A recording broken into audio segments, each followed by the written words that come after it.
नमस्कार. जय शिवराय. मंचावर उपस्थित माननीय प्राध्यापिका रश्मी विघ्ने आणि त्यांच्यासोबत असलेले समस्त प्राचार्यगण यांना माझा सादर प्रणाम. त्यांच्यासोबत उपस्थित असलेले माझे विद्यार्थी मित्र आणि इतिहासप्रेमी यांना सुद्धा माझे सादर वंदन. आज ज्या गोष्टीबद्दल आपण चर्चा करणार आहोत, ज्या गोष्टीबद्दल आपण जाणून घेणार आहोत, तो एक भारतीय इतिहासातील अत्यंत महत्त्वपूर्ण असा क्षण होता, किंबहुना आहे. आजही आपण तो दिवस फार उत्साहाने साजरा करतो. पिढ्यानपिढ्या त्या दिवसाबद्दल, त्या उत्सवाबद्दल सांगतो, कारण त्याची महतीच तशी आहे. तर तेच आपण जाणून घेण्याचा आज इथे एक छोटासा प्रयत्न करणार आहोत. तर त्यात आपण सहभागी झालात याबद्दल आपले सर्वांचे सादर आभार. आणि आई भवानीचा आशीर्वाद आणि आई भवानीचे नाव घेऊन आपण या गोष्टीची सुरुवात करूया.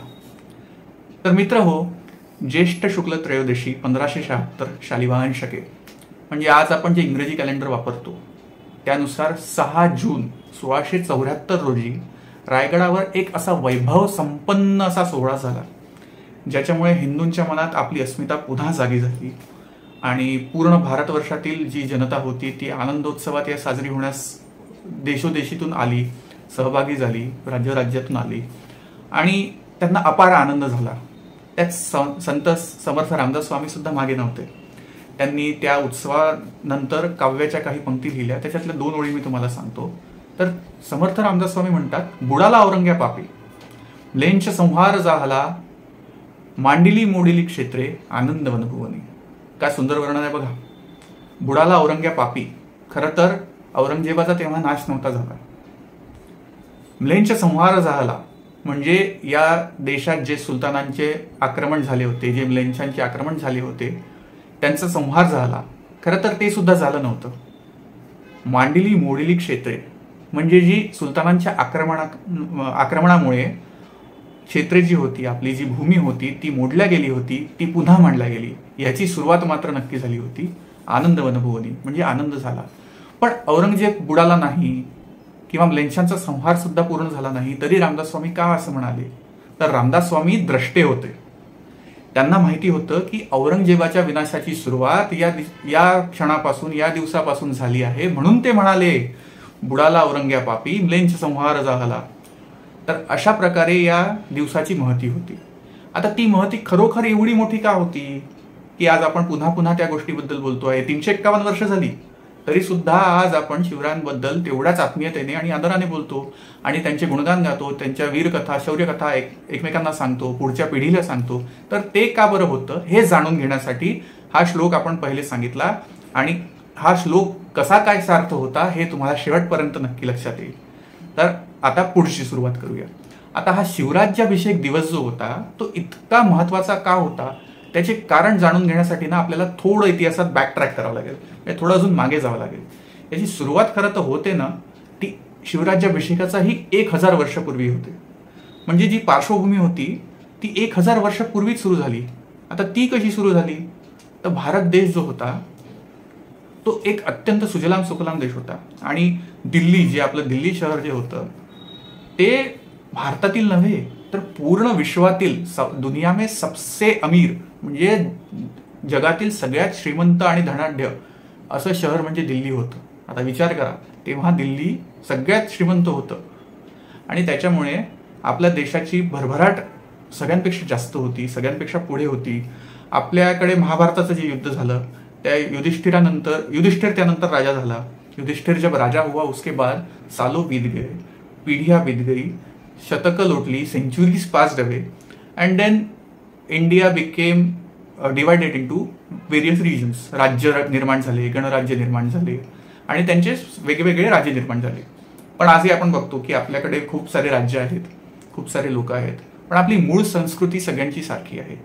बोलीभाषा बदलते, राहणीमान थोडंफार बदलतं, पण जी मूळ संस्कृती, जे तत्व असतात आपले, ते आपल्यात कायमस्वरूपी रुजले आहेत लहानपणीपासून सगळ्यांमध्ये, पूर्ण देशामध्ये.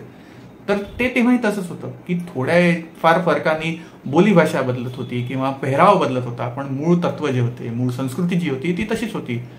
आणि त्याच्यामुळे आपल्या भारतात खूप सारे मोठे मोठे राजे होऊन गेले.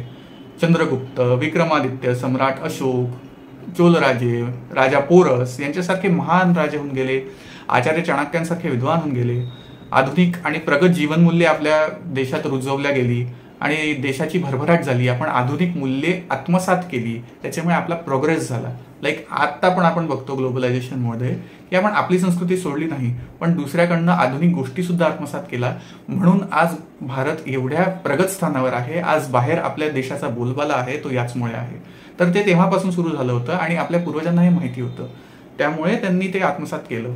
अशा प्रकारे आपला देश खूप संपन्न झाला होता आणि वैभवपूर्ण झाला होता. पण तिकडे पश्चिमेकडे काय होतं? अरबस्तान.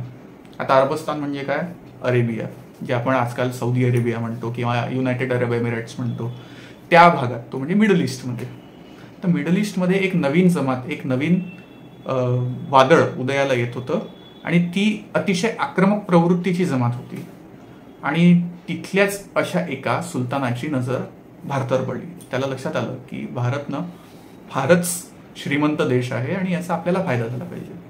कोणी अजून करण्याआधी आपण फायदा करून घेतला पाहिजे. त्याचं नाव होतं मोहम्मद बिन कासिम.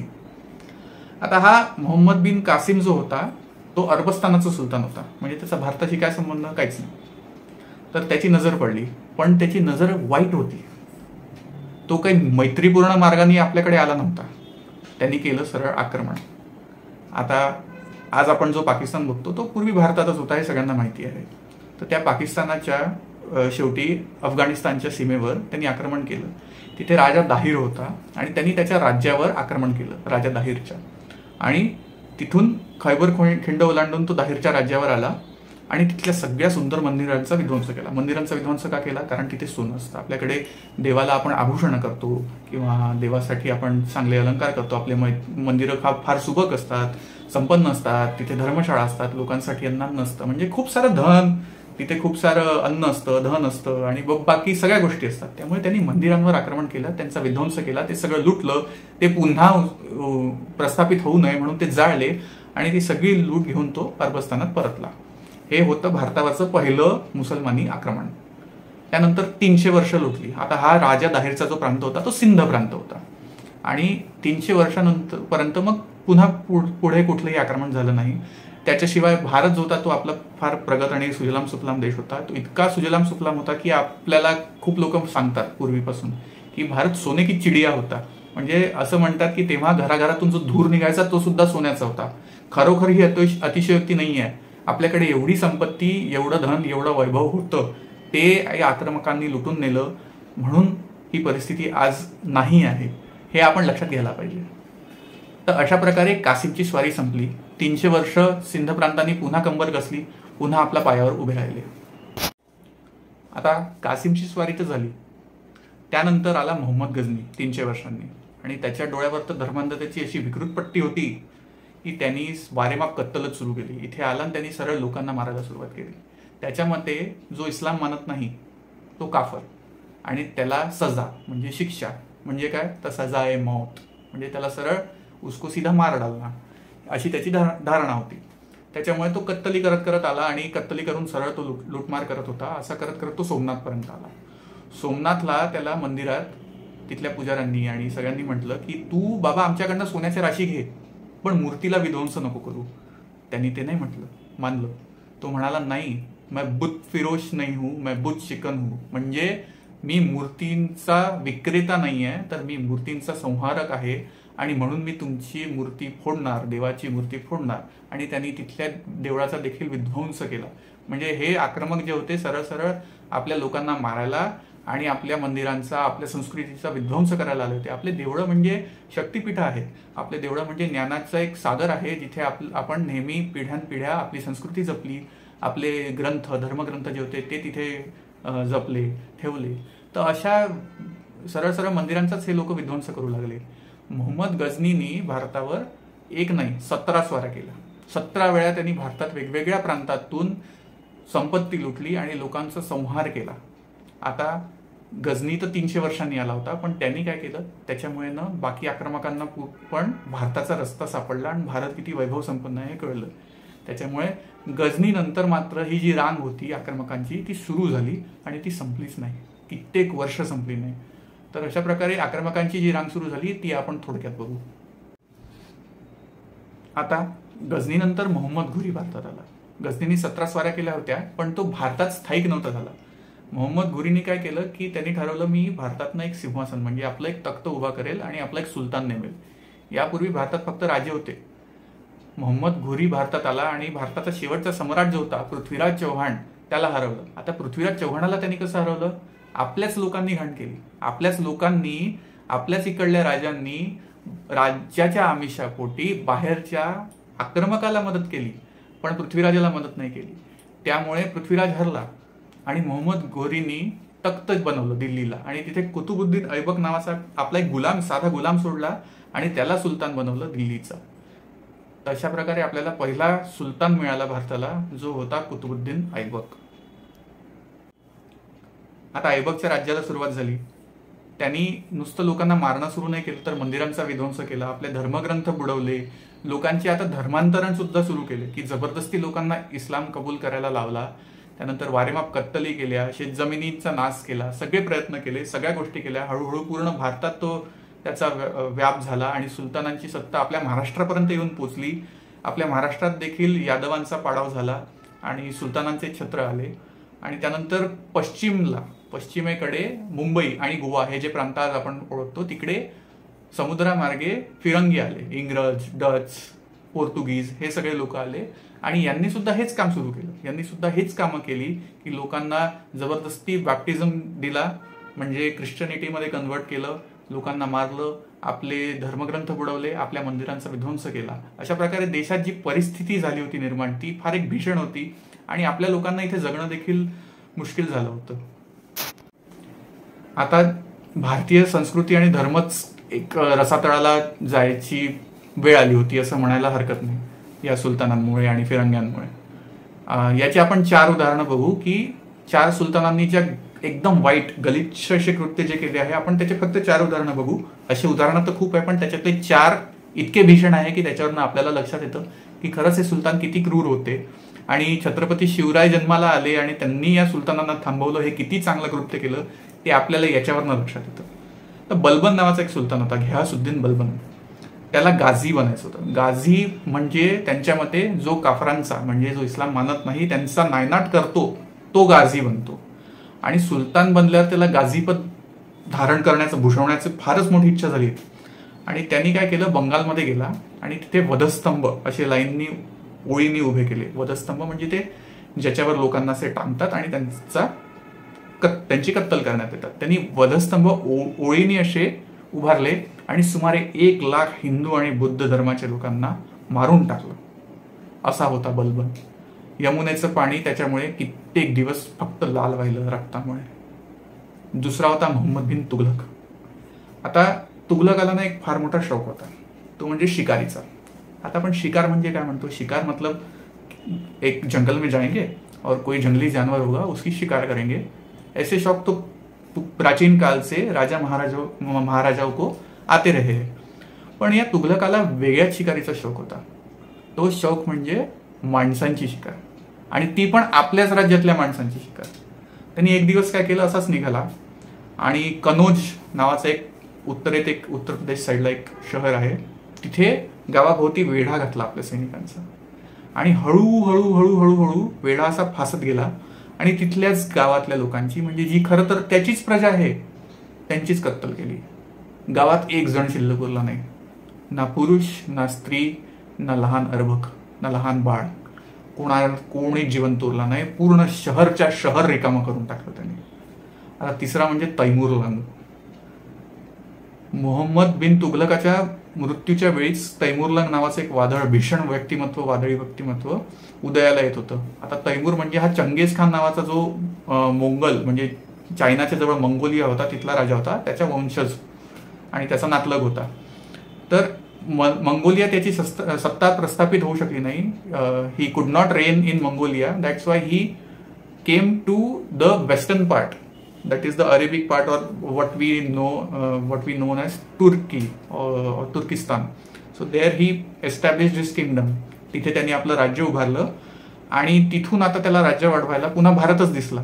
भारतात खरं तर मुसलमानांची सत्ता आता झाली होती कायम, सुलतान आले होते, पण तरी त्याला हव्यास होता, मला संपत्ती पाहिजे, मला वैभव संपन्न भूमी पाहिजे. I want to own the prosperous land of India. That's why he decided to come to India again. आणि त्यानं युद्ध करत करत तुर्किस्तान, पर्शिया असं करत करत तो भारतात आला. आणि त्यांनी तेव्हा पण दिल्ली, म्हणजे इतके सुलतानांचे आक्रमण झाले होते तरी सुद्धा दिल्लीने आपलं जे जगातलं सगळ्यात वैभवपूर्ण शहर आहे हे स्थान कायम ठेवलं होतं. आणि तैमूरलंग तेच लुटायला दिल्लीला आला. आणि तैमूरचं वादळ इतकं भीषण होतं की आता हिंदू आणि मुसलमान एकत्र लढायला लागले. म्हणजे तेव्हा तिथले जे सुलतान होते त्यांच्यासोबत हिंदू सुद्धा लढायला लागले की एक वेळ हे सुलतान परवडले पण हा तैमूर नाही परवडला बाबा. तर तैमूर सोबत सगळे लढायला लागले. आणि पण तरी सुद्धा त्यांनी इतकं भीषण आक्रमण केलं की त्यांनी सगळ्यांची कत्तल केली. आणि जे दिल्लीचा जो किल्ला होता, लाल किल्ल्याच्या आधी एक किल्ला होता, तिथे त्याच्यात शिरून तो लोकांना मारायला लागला. आणि लोक जे मारत होता तो फेकत होता किल्ल्याच्या वेशी बाहेर. किल्ले के दीवार से वो फेक रहा था. तो वो फेकते फेकते रेतांचा ढीग असा वाढत गेला आणि तो किल्ल्याच्या वेशीच्या म्हणजे भिंतींच्या वर आला. आणि तिथपर्यंत येईपर्यंत तो थांबला नाही. इतकी मोठी कत्तल त्यांनी केली. आणि ज्या नदी होत्या दिल्लीच्या आसपासच्या त्या नदींचं पाणी जवळपास 2 महिने लाल व्हायलं. ही इतिहासातली खरी नोंद आहे. हे काही मी मनाने आपल्या सांगत नाहीये, हे खरोखर झालं होतं, हे नोंद केलेलं आहे. इतके भीषण हे लोक होते. आता मी चौथं जे उदाहरण देणार आहे ते म्हणजे आहे अकबर.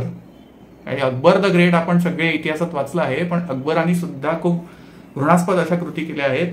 त्याच्यातली एक कृती म्हणजे की त्यांनी जेव्हा चित्तोडवर स्वारी केली होती, चित्तोड म्हणजे महाराणा प्रतापांचा चित्तोड, आणि त्यांनी चित्तोडवर स्वारी केली तेव्हा महाराणा प्रतापांचे वडील महाराणा उदयसिंग चित्तोडचे राजा होते. तर त्यांनी पुन्हा आक्रमण केलं. राजपुतांची संख्या कमी होती त्याच्यामुळे अकबरचा विजय झाला. पण राजपुतांनी शेवटपर्यंत त्याच्या समोर तलवार टेकवली नाही, त्याचं आधिपत्य मारलं नाही, म्हणून तो फार चिडला आणि त्यांनी सगळ्यांची कत्तल करायला सांगितली. सबको मार डालो असा हुकूम त्यांनी सोडला. आणि त्याच्या सैन्याने तर काय, त्यांना तर चेवच आला, त्यांनी सगळ्यांना मारून टाकलं. आता त्याला पण गाझीपत पाहिजे होतं अकबराला. तर अकबराने काय केलं की किल्ल्यात ज्यांना ज्यांना मारलंय, आता तेव्हा ब्राह्मण, क्षत्रिय आणि सगळे जे उच्चवर्णीय जे होते ते जानवे घालायचे. तर अकबराने म्हटलं यांचे जानवे तोडून आणा, मी यांचं वजन करेल. आणि नुसत्या जानव्यांचं वजन 74.5 म्हणजे 74.5 मण इतकं भरलं. अँड 1 मण इज इक्वल टू 37 kgs. म्हणजे जानवं किती असतं, 2-5 ग्रॅमचं असतं फार तर. So it was 74.5 multiplied by 37 kgs of फक्त जानवं. म्हणजे विचार करा केवढी भीषण कत्तल त्यांनी चित्तोडच्या किल्ल्यावर केली होती. तर याच्यावरनं आपल्याला लक्षात येतं की ह्या सुलतानांच्या मोहिमा आणि स्वाऱ्या किती भीषण होतं, यांना थांबवणं किती आवश्यक होतं. आता शिवाय ह्या मोहिमा व्हायच्या, स्वाऱ्या व्हायच्या तेव्हा सुपीक जमिनीवरनं व्हायच्या किंवा पिकांची नासधूस व्हायची, शेत जमिनी उद्ध्वस्त व्हायच्या. त्याच्यामुळे लोकांना साधारण जगणं सुद्धा कठीण झालं होतं. त्याच्यामुळे दुष्काळ देखील पडायचे. आता if there are no trees how will the rain fall, right. So ह्या सगळ्या बंजर जमीन करून टाकली या लोकांनी, त्याच्यामुळे नेहमी दुष्काळ पडायचे. शिवाय पिण्याचं पाणी खराब होऊन जायचं यांच्या कत्तलींमुळे, दूषित होऊन जायचं. त्याच्यामुळे दुष्काळ असे खूप खूप स्पॅनसाठी पडायचे. एक दुर्गा देवीचा जो दुष्काळ पडला मोहम्मद बिन तुघलकाच्या काळी, तो 12 वर्षाचा होता. 12 वर्ष त्या उत्तरेकडल्या प्रांतात एक थेंब पाऊस नाही पडला. हे सगळं कशामुळे झालं होतं तर या वारेमाप कत्तली, वारेमाप स्वारी आणि कुठलंही प्रशासन नसल्यामुळे झालं. म्हणजे किती भीषण परिस्थिती होती तेव्हा भारतात, हे आपल्याला लक्षात येतं यावरनं. आता पुढे काय झालं, आपण जसं पाहिलं तैमूरलंग एक मुसलमान सुलतान होता, तो पण दिल्लीच्या मुसलमान सुलतानावरच चालून आला. तर अशा प्रकारे लोक जितके ते लोक आले तितके त्यांचा हव्यास वाढला. त्याच्यामुळे एकाच्या ऐवजी दक्षिणेत पण अजून 5 म्हणजे आपल्या महाराष्ट्र आणि साऊथ साईडला अजून 5 सल्तनती उभ्या झाल्या. आणि आता त्यांना ना लोकांची कमतरता बसायला लागली. तर त्यांनी म्हटलं की आता छोटे मोठे काम आहे ना आपण हिंदूंकडनं करत घेत जाऊ.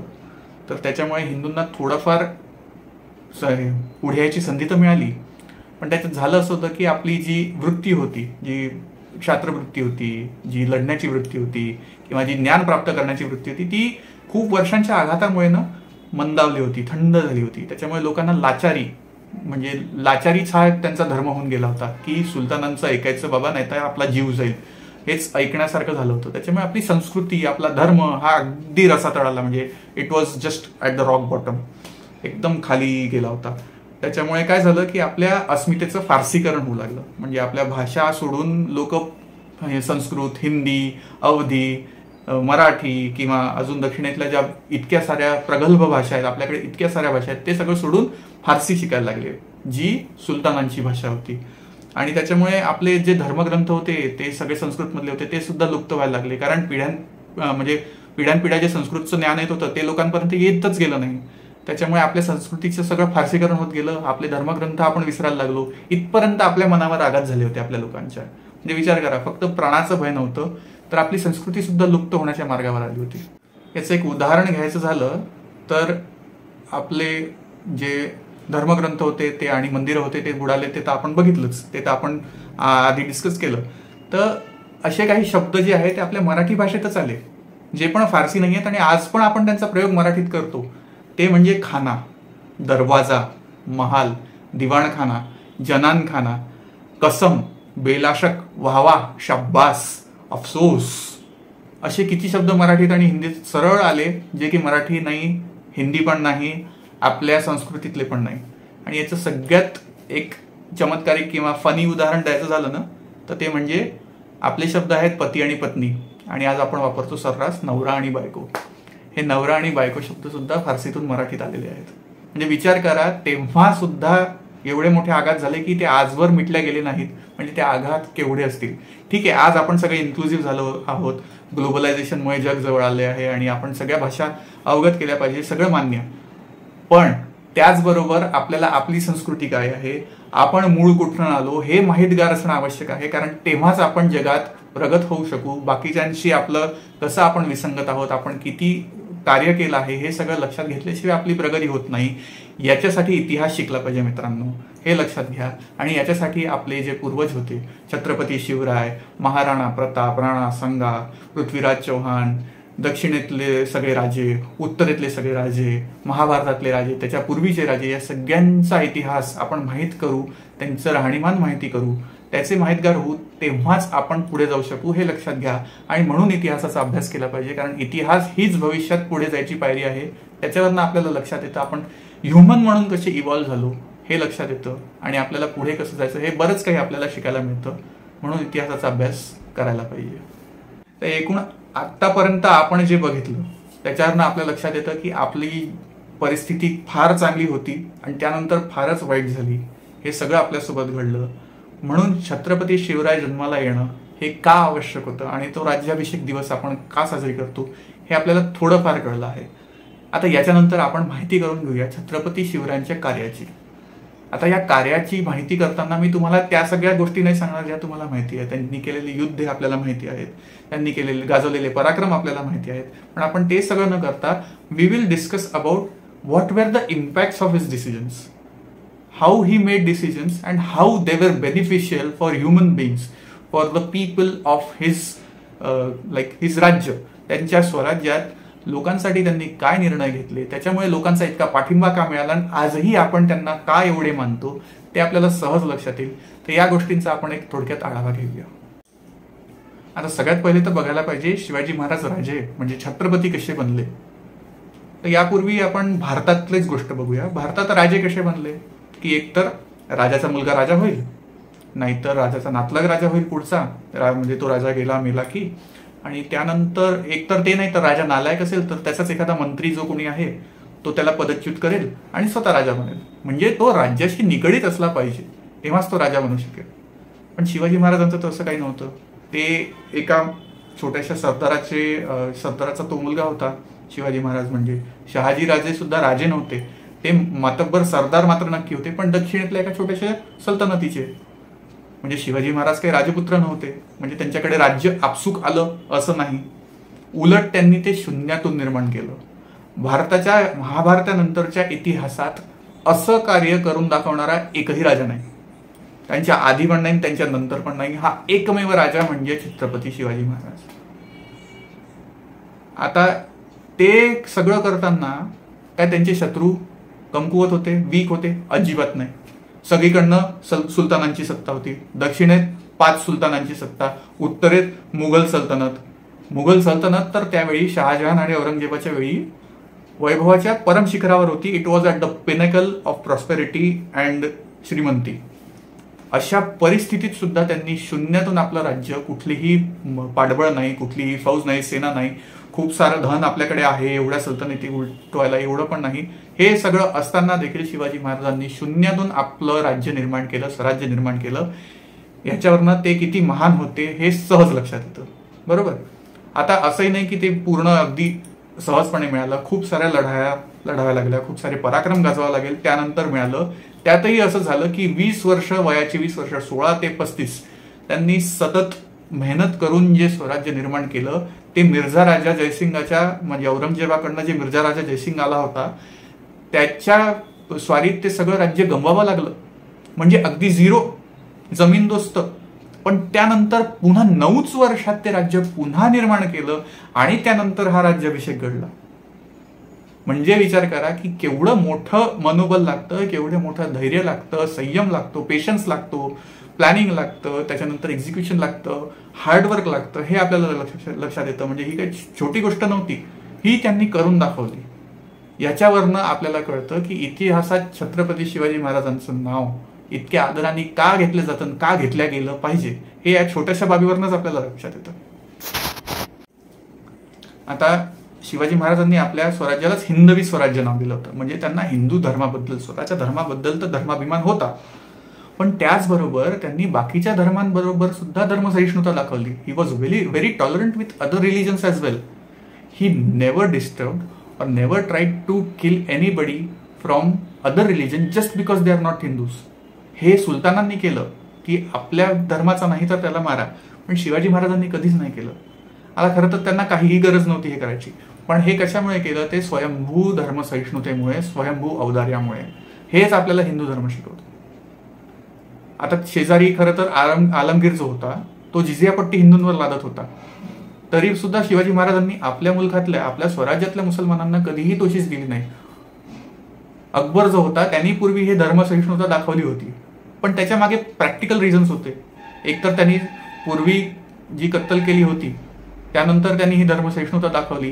त्याचं कारण म्हणजे त्याला कळलं की हे लोक जे आहे, हिंदू लोक, हेच माझ्या राज्याचे टॅक्स पेयर्स आहेत. आता टॅक्स तर पहिल्यापासून चालत आलाय, त्याचे प्रकार वेगळे होते. टॅक्स शिवाय राज्य कसं चालेल? जसा टॅक्स शिवाय आज आपला देश चालू शकत नाही, तसे तेव्हाही राज्य चालू शकत नव्हते. तर हिंदू जे होते ते जास्त टॅक्स पेअर्स होते, कारण तो राज्य जिथे करत होता ते तर हिंदुस्थान आहे शेवटी, काहीही केलं तरी. त्याच्यामुळे अकबराला कळलं की ह्या लोकांना खुश नाही ठेवलं तर हे माझ्यासाठी लढणार नाही, हे मला टॅक्स देणार नाही, तर माझं राज्य कसं चालेल? म्हणून अकबराने हिंदूंना मानाने वागवायला सुरुवात केली होती. पण शिवाजी महाराजांच्या वेळी तसं होतं का? म्हणजे त्यांच्या राज्यात तसं होतं का? त्यांच्या राज्यात तर बहुतांश सगळे हिंदूच होते, मॅक्झिमम लोक, मुसलमान फार कमी होते. तरी सुद्धा त्यांनी त्यांना मानाने वागवलं, कारण हिंदू धर्मसहिष्णुतेमुळे आणि स्वतःच्या औदार्यामुळे. यावरनं शिवाजी महाराज कसे महान होते धर्माबाबतीत आणि धर्मसहिष्णुतेबाबतीत हे आपल्याला लक्षात येतं. आता Shivaji Maharaj was a valiant warrior, म्हणजे एक कुशल युद्धतज्ञ ज्याला आपण मराठीत म्हणतो ते होते, निश्चितच होते. आपल्याकडले सगळे राजे कुशल युद्धतज्ञ होते, पण how he was different and better than all of them. How it was? त्याचं कारण म्हणजे की हिंदू राजांकडे जी आक्रमणं झाली तेव्हा ते कसं की आपली फौज गोळा करायचे, त्यांना आपल्या राज्यापर्यंत येऊ द्यायचे आक्रमकांना, आणि ते आले आणि यांचा विजय जरी झाला तरी ते त्यांच्या राज्यात आले होते. त्याच्यामुळे शक्ती यांची कमी होते. जर युद्ध आपल्या देशात झालं, आपल्या राज्यात झालं, तर आपल्या लोकांची नासाडी होणार, आपल्या जमिनीची नासाडी होणार. त्यामुळे शक्ती कमी व्हायची विजय जरी मिळाला तरी. आणि पराभव झाला तर मग सगळं विसरा, मग तर सगळं गेलं, राज्यही गेलं, प्रजाही गेली, सगळंच गेलं. तर शिवाजी महाराजांनी हे बदललं. त्यांनी गनिमी कावा ही आपली जी खूप प्रसिद्ध आणि प्रचलित जी युद्धतंत्र आहे जे, ते आपल्या लोकांमध्ये रुजवलं. गुप्तहेर खाते म्हणजे जी स्पाय एजन्सी असते ती त्यांनी रुजू केली. बहिर्जी नाईक नावाचा त्यांचा जो स्पाय लीडर होता, त्याच्या खाती उत्तम हेर खाते म्हणजे स्पाय एजन्सी सुरू केली, आणि त्यांनी सगळ्या शत्रूंवर आपल्या नजर ठेवली आणि वेळोवेळी शत्रूंना मोक्याच्या जागी कोंडून तिथे त्यांच्यावर विजय प्राप्त केले. कारण त्यांची शक्ती पण फार मोठी नव्हती सुरुवातीला, हळूहळू ती वाढत गेली, no doubt about it. But ती सुरुवातीपासून खूप नव्हती, लहान होती. मग तेव्हा विजय कसे मिळवायचे? तर अशा प्रकारे विजय मिळवले त्यांनी. आपली शक्ती काय आहे ते ओळखलं, प्रतिस्पर्ध्याची शक्ती काय आहे ते ओळखलं, त्याचा वीक पॉईंट ओळखला आणि बस तिथेच घाला गेला. म्हणजे विजय मिळाला तर संपूर्ण विजय, पण पराभवातही आपली शक्ती कमी होणार नाही, उलट आपली जिद्द टिकून राहील, आपले सामर्थ्य जसेच्या तसे राहील आणि उमेद टिकून राहील. जी होप असते ती कधीही बाध्य होणार नाही, ती अबाधित राहील. हे शिवाजी महाराजांनी शिकवलं. त्यामुळे he was so great as a warrior, greatest of them all in the contemporary history और मॉडर्न हिस्ट्री. हे अगदी सत्य आहे. One more thing, he was very good at politics. त्यांना पॉलिटिक्स म्हणजे राजनीती जी होती त्याचं फार मोठं ज्ञान होतं. त्याच्याशिवाय त्यांनी आपल्या युद्ध प्रणालीत कृष्णनीती वापरली. कृष्ण काय म्हणतो, युद्धात जो कपट करतो त्याच्यासोबत कपट करणं हे पाप नाही आहे. आता सुलतान कपटी होते हे मला पुन्हा सांगायची गरज नाही आहे, बरोबर. मग हे सुलतान काय करायचे, हिंदू राजांसोबत तह करायचे आणि ते स्वतःच मोडायचे, त्यांना दगा करून त्यांना मारायचे. हे सगळे प्रकार चालू होते. शिवाजी महाराजांनी तेच फासे त्यांच्यावर पलटवले, कृष्णनीती वापरली, कपट्टीवर कपट केलं आणि शिवाजी महाराजांनी दगे देणं त्यांना सुरू केलं, तह मोडायला सुरुवात केली आणि त्यांच्यावर बेसावत असताना छापे घालण्याची सुरुवात केली. त्याच्यामुळे त्यांना विजय मिळाले. पण त्यांनी मित्राला कधीही दगा दिला नाही.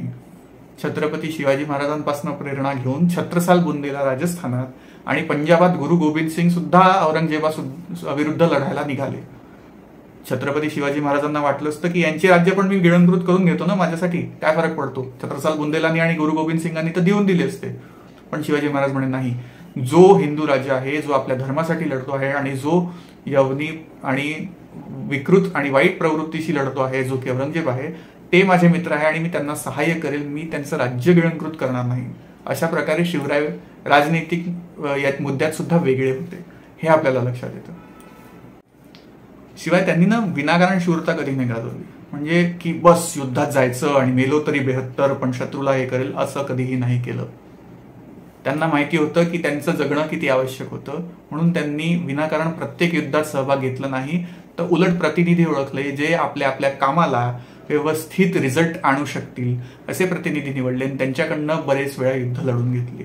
आता जिथे गरज होती, जसं की अफजल खानाचा वध आहे, शाहिस्ते खानावर छापा मारून त्याची 3 बोटे कापणे आहे, औरंगजेबाला भेटायला जाणं आहे, अशा बऱ्याच गोष्टी त्यांनी पण केल्या. त्यांनी पण शूरता गाजवली, नाही असं नाही. पण प्रत्येक वेळी त्यांनी विनाकारण मीपणा न करता लोकांकडनं सुद्धा कामं करून घेतली, लोकांना सुद्धा प्रेरणा दिली. आणि अशा प्रकारे ही was a good leader. He new की कोणाकडनं कुठलं काम केलं गेलं पाहिजे, मग ते युद्धात असो किंवा प्रशासनात असो. त्याच्यात त्यांनी योग्य माणसं निवडली आणि त्याच्यामुळे त्यांचं राज्य जे निर्माण झालं ते एवढं झपाट्याने निर्माण झालं. इट ग्रीव लाईक एनिथिंग. म्हणजे त्यांचं राज्य खूप लवकर वाढलं. याचं कारण म्हणजे ते की ही was a very good leader. Leader कोण असतो की ज्याला माहिती असलं पाहिजे की मला काय काय कामं करायची आणि मला लोकांना कसं मॅनेज करायचं आहे, लोकांना कसे कामं द्यायचे आहे. So that is why he was an excellent leader and that is what we learn today as वेल.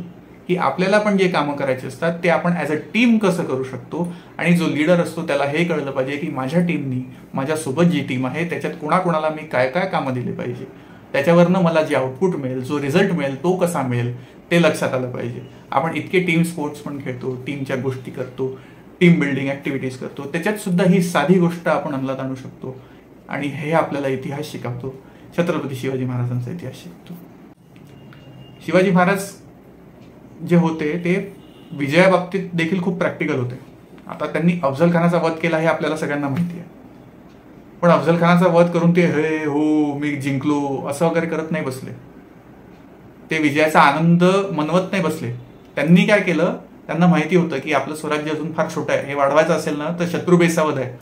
त्यांनी 15 दिवसात प्रतापगड म्हणजे जो साताऱ्यात आहे तिथपासून तर कोल्हापूरमध्ये पन्हाळगड आहे तिथपर्यंत सगळा मुलूक 15 दिवसात, त्या काळी तेव्हा काय आपल्यासारख्या मोटर गाड्या वगैरे नव्हत्या की आपण कारनी 3-4 तासात प्रवास करतोय. आणि हा प्रवास नव्हता, हे युद्ध होते. हे युद्ध करत करत पन्हाळगडापर्यंतचा हा जो मुलूक होता तो 15 दिवसात आपल्या स्वराज्यात आणला. म्हणजे विजय मिळाला की लगेच स्थिर यश. हे म्हणजे कसं आवश्यक असतं हे आपल्याला शिवाजी महाराजांकडनं लक्षात येतं की विजय मिळाला की झालं, सगळं झालं असं नाही. त्याच्यानंतर सुद्धा काही गोष्टी करायच्या असतात, त्याच्यामुळे आपण टॉपवर टिकून राहतो, नाही तर आपण खाली पडतो. हे आपण सगळ्यांनी लक्षात घेतलं पाहिजे मित्रांनो. One more thing to notice is Shivaji Maharaj was a very strict king, strict leader. कारण त्यांनी रांझा गावाच्या एका पाटलाला, ज्या पाटलांनी आपल्याच गावातील एका स्त्रीवर बलात्कार केला, त्याला इतकी भयानक शिक्षा दिली ती म्हणजे त्याचे हात इथपासून कोपऱ्यापासून आणि दोन्ही पाय गुडघ्यापासून कापून द्यायचे आणि त्याला तसंच जिवंत ठेवायचं. इतकी भयानक शिक्षा दिली. पण ही शिक्षा कशासाठी होती? तो गुन्हा अक्षम्य आहे. It is unapologetic crime. अशा क्राईमला त्यांनी शिक्षा दिली. म्हणजे स्ट्रिक्ट कोणासाठी होते? जो वाईट काम करेल त्याच्यासाठी, सामान्य जनतेसाठी नव्हते. तर त्याच्यामुळे he was a very strict leader, but only for those who were bad, not for the good people. त्याच्यामुळे रयतेनी त्यांना फार आनंदाने स्वतःचा राजा म्हणून मिरवलं आणि आजही आपण छत्रपती शिवाजी महाराजांना आपला राजा म्हणतो. त्याच्याच सोबत ही वॉज व्हेरी प्रॅक्टिकल. त्यांना आपल्या शक्तीची माहिती होती की आपल्याकडे किती साधन आहे, किती लोक आहेत, किती सैन्य आहे, किती धन आहे. त्याच्यानुसार त्यांनी प्रत्येक गोष्ट केली. पण ते वाढवलं. म्हणजे असं नव्हतं की हे आहे आणि मी एवढंच करू शकतो. म्हणजे माझ्याकडे 4 पानांची वही आहे, मी 4 पानं लिहिले की बस झालं, माझा अभ्यास झाला, असं नाही. मला अजून पानं कुठून मिळतील हे स्वप्न पण त्यांनी पाहिलं. म्हणजे आपण प्रॅक्टिकल असलं तरी ध्येय शून्य नसायला हवं, हे पण आपल्याला शिवाजी महाराज शिकवतात. आणि त्यांनी आपले स्वप्न कधीही सोडलं नाही. स्वप्न पाहत गेले आणि ते स्वप्न पूर्ण करायला ते जगत गेले. आणि जो निश्चय केला होता हिंदवी स्वराज्य उभारण्याचा, तो निश्चय त्यांनी पूर्ण केला आणि या निश्चयासाठीच हा महामेरू जगला. शिवाय त्यांची धार्मिक वृत्ती जी होती, धार्मिक वृत्ती म्हणजे कसं की ज्या अफजल खानाने आई भवानीचं मंदिर फोडलं, त्या अफजल खानाचा वध तर आपल्या हातून झाला पाहिजे हे त्यांना आपलं परम कर्तव्य वाटलं. म्हणजे आपल्या धर्माबद्दल त्यांना जी आस्था होती, जो जाज्वल्य अभिमान होता, तो कायम होता. आणि त्याचबरोबर पूर्वी जे सुलतान आपल्या हिंदू लोकांना बळजबरीने मुसलमान करायचे, त्यांच्यानंतर हिंदू धर्मात परत यायची आपल्याला मुभाच नव्हती. कारण हिंदू धर्माने काय आजपर्यंत कधी कोणावर सक्तीचं धर्मांतर लादलंच नाही आजपर्यंत, बरं का. म्हणजे पुन्हा मुसलमान धर्मात गेलेला हिंदू कसा होईल? कारण आपल्याकडे ती प्रथाच नाही आहे की कोणी आपल्या धर्मात येईल. आणि आपल्यासाठी तर जो जन्माला आला तो आहे तसा आहे, त्याला राहू द्या तसा. तर त्याच्यामुळे जे लोक बळजबरीने मुसलमान झाले होते त्यांना पुन्हा हिंदू धर्मात याची सोयच नव्हती.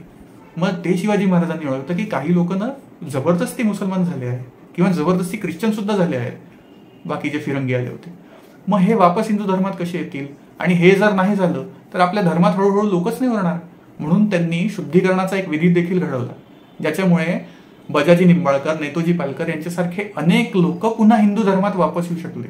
म्हणजे ही दूरदृष्टी शिवाजी महाराजांकडे होती की लोकांना आपलं कसं करायचं हे त्यांना माहिती होतं. म्हणून ते रयतेचे राजा होते. हे पण लक्षात घेतलं पाहिजे की त्यांना एवढं मोठं विजन होतं आणि या सगळ्या गोष्टींचा त्यांनी विचार केला होता, म्हणून ते राजा होते.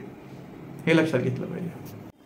आता अनेक जे बाकीचे लोकांचे म्हणजे फिरस्ते ज्यांना म्हणतो, ट्रॅव्हलर्स ज्यांना आपण म्हणतो ते, किंवा बखरकार जे म्हणतात की शिवराय रसिक नव्हते. रसिक म्हणजे त्यांना बाकी गोष्टींची आवड नव्हती. जसं की शहाजहान होता, ज्यांनी आपल्या मेलेल्या बायकोसाठी तो ताजमहाल बांधला. आता जेव्हा शहाजहाननी ताजमहाल बांधला तेव्हा भारताच्या बऱ्याच प्रांतात दुष्काळ होता. लोक अन्नान्न करत मरत होते. पाण्याचा थेंब लोकांना मिळत नव्हता, अन्नाचा दाणा लोकांना मिळत नव्हता. अशा वेळी त्यांनी वेट बिगार म्हणजे वर्कर्स बोलावले, त्यांच्याकडनं 20 कोटी रुपये खर्च करून ताजमहाल बांधून घेतला आणि त्यानंतर त्याच वर्कर्सचे हात पण तोडले. असा तो शहाजहान जर रसिक असेल तर शिवाजी महाराज म्हणाले अशा रसिकतेची मला काहीही गरज नाही. हे ताजमहाल बांधण्यापेक्षा मी माझ्या लोकांसाठी ते 20 कोटी रुपये खर्च केले असते, त्यांना मदत केली असती, त्यांना दुष्काळात अन्न प्रोव्हाइड केलं असतं, त्यांना पाणी प्रोव्हाइड करण्याची सोय करून दिली असती. ते शहाजहानला नाही जमलं, ते शिवाजी महाराजांनी केलं. त्याच्यामुळे शहाजहान रसिक असेल तर रसिक असेल, शिवाजी महाराज अरसिक असतील तर अरसिक असतील, लोकांना काय म्हणायचं म्हणू दे. शिवाजी महाराज ग्रेट होते कारण त्यांनी ते 20 कोटी रुपये खर्च केले असते तर ते आपल्या रयतेसाठी केले असते, जे की त्यांनी केले, करून दाखवले, आयुष्यभर तेच केलं. पण शहाजहानला ती बुद्धी नव्हती. म्हणून Shahjahan was not a good king and a good leader, even though he build Taj Mahal whatever it may be, but at what cost? At what cost he build Taj Mahal, ते पण आपण लक्षात घेतलं पाहिजे. त्यामुळे ते इमारत कितीही सुंदर आणि छान आणि प्रेक्षणीय असो, पण त्याच्या बदल्यात त्यांनी किती लोकांचे जीव घेतले आणि काय लोकांचं केलं हे सुद्धा आपण लक्षात घेतलं पाहिजे. But at the same time arts असो, लोकांमध्ये जो आर्ट्सचा जो हे असतो, कलागुण असतात, त्यांनी नेहमी वाव दिला. लोकांना आपले कलागुण जे होते ते जोपासायला संधी दिली. त्यानुसार शिवरायांनी कामं पण दिले. त्याच्या व्यतिरिक्त जे आपली मंदिरं होती, म्हणजे सप्तकोटेश्वराचं मंदिर असो त्याचा जीर्णोद्धार केला. चिंचवडचा मोरया गोसावींचे जे मंदिर होते ते सुद्धा बांधून दिले. त्यांना मंदिराला उत्पन्न लावून दिले. पाषाण नावाचा एक एरिया आहे पुण्यामध्ये, तिथे एक सोमेश्वरवाडीला एक फार सुंदर मंदिर आहे, आजही आहे, तुम्ही जाऊन बघू शकता. ते सुद्धा शिवाजी महाराजांनी बांधलं आहे. त्याच्याशिवाय अनेक दर्गे, पीर यांना सुद्धा शिवाजी महाराजांनी उत्पन्न लावून दिलं. म्हणजे फक्त आपल्याच धर्मासाठी नाही तर आर्ट, कल्चर कुठलंही असो, त्यांना शिवाजी महाराजांनी उत्पन्न लावून दिलं आणि त्यांना पुढे नेलं आपल्यासोबत. आपल्या कल्चरची, आपल्या संस्कृतीची भरभराट करायला त्यांनी मदत केली. अशा प्रकारची रसिकता मात्र शिवाजी महाराजांकडे नक्कीच होती. याच्याशिवाय रसिकता म्हणजे काय की परस्त्रीचा उपभोग म्हणजे याला तर ते अगदी पाप समजत. आता अकबराने तर मीना बाजार भरवले, खूप साऱ्या स्त्रिया आपल्या जनानखान्यात आणल्या. शिवाजी महाराजांनी असं काही नाही केलं. त्यांनी विधिवत लग्न केली आणि बाकी परस्त्रीकडे कधीही डोळे वर करून बघितलं सुद्धा नाही. जेव्हा कल्याण भिवंडीवर युद्ध झालं होतं आणि एक आदिलशहाच्या सरदाराची बायको शिवाजी महाराजांच्या सैन्याने चुकीने कैद केली होती, तेव्हा तिला खण नारळाने ओटी भरून बाइज्जत शिवाजी महाराजांनी विजापूरला सोडायला सांगितलं होतं. इतकी त्यांची परस्त्रीबद्दलची भावना होती. कारण आपल्या धर्मात, आपल्या देशात आपण स्त्रीला पूजनीय मानलं आहे. त्याच्याचमुळे शिवाजी महाराजांनी पण असले कृत्य कधीही केले नाही. ही लिव्ड बाय हिज आयडियल्स आणि त्यांनी आयडियल सेट करून दिले, जे आपण सगळ्यांनी पाळले पाहिजे, निश्चितपणे पाळले पाहिजे. याच्याशिवाय अजून शिवाजी महाराजांनी रयतेसाठी काय केलं ते म्हणजे की कौल देऊन गावं बसवली. म्हणजे जी गावं उद्ध्वस्त होतात त्यांना लोन्स दिले आणि स्वतःला उभारण्याची संधी दिली. At very low interest loans दिले होते त्यांनी. त्यानंतर शेतीसाठी त्यांनी कर्ज निर्माण केलं होतं, त्यांच्यासाठी शेतसारा दिला होता, त्याच्यासाठी टॅक्स पण घेतला. पण लोकांना उत्पन्न तितकं मिळेल ते मात्र त्यांनी स्वतःकडनं नक्की करून दिलं होतं. किल्ले जे होते, जिथे जेव्हा युद्ध होतात तेव्हा गावाकडले लोक किल्ल्यात जायचे. तर जर युद्ध झालं आणि सगळे लोक जर किल्ल्यात आले तर आपल्याकडे अन्न असलं पाहिजे. त्यामुळे त्यांनी आपल्या किल्ल्यावरचे जे अंबारखाने होते, ज्यांना धान्य साठा ज्याच्यात ठेवतो आपण, आपली जे ग्रेन्स, फूड जे असतं, जे आपण स्टोअर करून ठेवतो, स्टोरेज जे असतं, ते त्यांनी सदैव भरून ठेवलं. ही छोट्या छोट्या पण प्रॅक्टिकल गोष्टी मात्र त्यांनी केल्या. त्याच्यानंतर नांगर, बियाणे, त्यानंतर बाकी सगळ्या गोष्टी ज्या आपल्याला घरात लागतात, त्या छोट्या छोट्या गोष्टींसाठी सुद्धा अगदी लो इंटरेस्टवर लोन आपल्या राज्याकडनं निर्माण करून दिलं आणि लोकांना दिलं. ज्यामुळे लोक जे होते ते अजून संपन्न झाले, जे अजून श्रीमंत होऊ लागले, पुढे येऊ लागले. त्याच्यानंतर प्रतापगड, सिंधुदुर्ग यांच्यासारखे भक्कम किल्ले बांधले, जेणेकरून जर कोणाचं आक्रमण झालं तर आपले लोक आणि आपण सुरक्षित राहिलं पाहिजे, हे त्यांनी करून दाखवलं. त्याच्याशिवाय जे ट्रान्सपोर्टेशनचे जे रस्ते होते, आता शिवाजी महाराजांची सत्ता होती ती सह्याद्री आणि कोकणच्या प्रोव्हिन्समध्ये जास्त होती, भागामध्ये जास्त होती, हे पण होतं. आता तिथले रस्ते जर आजच एवढे खतरनाक आहे, आजच एवढे कठीण आहे, तर तेव्हा काय असेल. तेव्हा त्यांनी रस्ते बांधणीवर सुद्धा फोकस केला, सो दॅट लोक जे होते, रयत जी होती, त्यांना ट्रान्सपोर्टेशनला अडचणी येऊ नये, हे सुद्धा त्यांनी बघितलं होतं. म्हणजे इतक्या सगळ्या गोष्टी त्यांनी बघितल्या होत्या. याच्यामुळे he became the king of people, रयतेचा राजा जे आपण म्हणतो, ती ह्या सगळ्या कारणांमुळे म्हणतो आपण, की त्यांनी फक्त युद्ध लढले, जिंकले आणि राज्य निर्माण केलं असं पण नाहीये. या सगळ्या गोष्टी सुद्धा त्यांनी केल्या होत्या, म्हणून ते रयतेचे राजा झाले. तर मित्र हो, आपण आतापर्यंत जे शिवरायांबद्दल ऐकलं त्याच्यावरून आपल्याला हे सहज लक्षात येतं की शिवाजी महाराजांनी जे कार्य केलं आहे ते फक्त भूमीच्या स्वातंत्र्यासाठी नाही, तर रयतेच्या स्वातंत्र्यासाठी, लोकांच्या स्वातंत्र्यासाठी केलं. गुलामगिरीला झुगारून देण्यासाठी केलं. हरवलेला जो धर्म होता, जी संस्कृती होती, या धर्मासोबतची नाळ होती, तिच्यासोबत संधान पुन्हा बांधण्यासाठी केलं. आपल्या लोकांच्या भरभराटीसाठी केलं आणि त्याच्यासाठी हे स्वराज्य उभारलं गेलं. त्याच्याशिवाय शिवाजी महाराजांनी या राज्याला कधीही स्वतःचं राज्य असं म्हटलं नाही. श्रींचं राज्य, रयतेचं राज्य, स्वराज्य असं त्यांनी म्हटलं. म्हणजे याच्यावरनं ते किती महान होते हे आपल्याला लक्षात येतं, पुन्हा एकदा लक्षात येतं. आणि म्हणूनच पारख्या झालेल्या आपल्या हिंदू संस्कृतीशी शिवरायांनी आपल्याला पुन्हा एकदा जोडून घेतलं. म्हणून शिवरायांचा राज्याभिषेक किंवा शिवरायांचं आयुष्य जे होतं ते आपल्यासाठी एवढं मोलाचं होतं, एवढं महान होतं. ही नाळ आपल्याला त्यांनी संस्कृतीशी जी तुटली होती ती पुन्हा जोडून दिली. आणि आज आपण जे असे आहोत, इथे आपण या प्रकारे याबद्दल बोलतो आहोत, ते फक्त त्याच्यामुळे होतं, हे आपण लक्षात घेतलं पाहिजे. मित्रांनो, आता आपल्याला या सगळ्या गोष्टींवरनं लक्षात येतं की जो ओव्हरऑल जो काळ होता त्यावेळी भारतातला, तो रिलिजियनिस्टिक सुपेरियरिटी म्हणजे धार्मिक वर्चस्वाचा काळ होता, की कुठला रिलिजन सुपिरियर आहे आणि कोण सत्ता गाजवू शकतो, या सगळ्या गोष्टी सुद्धा होत्या. होत्याच. म्हणजे आतापर्यंत आपण जे बघितलं त्याच्यावर आपल्याला लक्षात येतं. अशा वेळी अकबराने सुद्धा अनेक रूढी, ज्या हिंदू रूढी होत्या त्या उचलून धरल्या आणि हिंदू लोकांवर त्यानुसार वर्चस्व गाजवण्याचा देखील प्रयत्न केला होता. त्याने अनेक विद्वान पंडित, बाकी सगळे लोक आपल्याकडे घेतले आणि त्याच्यामुळे हे पंडित अल्लोपनिषद वगैरे लिहायला लागले होते अक्षरशः. आणि त्यात जगन्नाथ पंडित नावाच्या एका इसमानी तर असे उद्गार काढले की भारतात आता कोणीही क्षत्रिय उरला नाही. अकबराच्या वेळी बरं का, भारतात कोणीही क्षत्रिय उरला नाही आहे. त्याच्यामुळे आता माझी जी इच्छा आहे ती केवळ एक तर जगदीश्वर पूर्ण करू शकतो किंवा दिल्लीश्वर पूर्ण करू शकतो. दिल्लीश्वर म्हणजे कोणता? अकबर. म्हणजे दिल्लीश्वर वा जगदीश्वर वा हे उद्गार त्यांनी काढले होते. याचा अर्थ त्यांनी अकबराला सरळ सरळ आपल्या जगदीश्वराशी कम्पेअर केलं होतं. आता राजा हा विष्णूचा अंश असतो हे आपण मानतो आपल्या धर्मानुसार पुरातन काळापासून. ते अकबराने बरोबर उचलून धरलं आणि स्वतःला विष्णू म्हणून घेतलं. म्हणजे मी विष्णू आहे आणि मी पूजेस पात्र आहे असं वगैरे तो करायला लागला होता. आपल्या पायाचं पाणी तीर्थ म्हणून लोकांमध्ये वाटायला लागला होता. आपलं उष्ट जे अन्न होतं ते प्रसाद म्हणून वाटायला लागला होता. आणि आपले लाचार लोक गुलामगिरीत जे खितपत पडले होते ते खात पण होते, ते तीर्थ ते पीत पण होते. इतकी लाचारी आपल्या लोकांमध्ये पसरली होती. याच्यावरनं आपल्याला लक्षात येतं की शिवाजी महाराजांनी या सगळ्या गोष्टींना, ज्या दूषित झालेल्या गोष्टी होत्या, पॉल्युटेड मेंटॅलिटी जी आपली झाली होती ती पुन्हा धर्माच्या वाटेवर आणली. हे केवढं मोठं कार्य झालं हे आपल्याला लक्षात येतं. त्यामुळे राज्याभिषेक हा विधी जो होता तो एक धार्मिक विधी आहे. आपल्याकडे राज्याभिषेकाला फार मोठं महत्व आहे.